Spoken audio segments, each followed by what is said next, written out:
આ જગ્યા છે આદેશ આશ્રમ ચેતન હનુમાન. અહીંયા હરેક રોગના ઈલાજ થાય છે ફ્રી ઓફમાં. અહીંયા આવવાનો સમય છે સવારે 9 થી 12, સાંજે 4 થી 6. અહીંયા આવવા માટે આટકોટથી ગયણીથી સોરખાણ રોડ ઉપર આદેશ આશ્રમ આવેલો છે. અહીંયા ઝાઝી પબ્લિક થાય છે, એની માટે મેં રજા રાખી છે હવે કે દર સોમવારે રજા રાખીશ. અને સોમવારના દિવસે કોઈ પણ વ્યક્તિ આવશે તો વારો લેવામાં આવશે નહીં. ગમે ત્યાંથી આવ્યા હોય તો એને પાછું જવું પડશે અને મંગળવારે આવવું પડશે. આવે તો પણ ભલે, ન આવે તો પણ ભલે. મારું એક જ જે છે જગત કલ્યાણ મારું કલ્યાણ. પણ હું મારું જ કલ્યાણ નહીં કરું તો બીજાનું કલ્યાણ કઈ રીતનું થઈ શકશે? એ માટે તેને મેં નિયમ રાખ્યો છે કે સોમવારના દિવસે હું રજા રાખીશ. સોમવારના દિવસે ન આવવા નમ્ર વિનંતી, અને હનુમાન જયંતિને દિવસે પણ ન આવવા નમ્ર વિનંતી.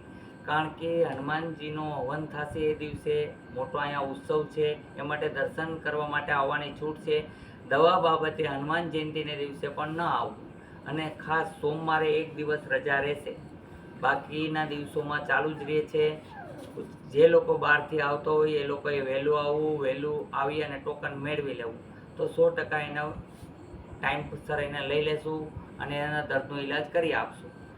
મારી એક જ ઈચ્છા છે બચપણથી આજ લગનની, જગત કલ્યાણ મારું કલ્યાણ છે અને સૌને નિરોગી બનાવવાની ઈચ્છા, બીજી કોઈ ઈચ્છા નથી. જય હિન્દ, જય ભારત.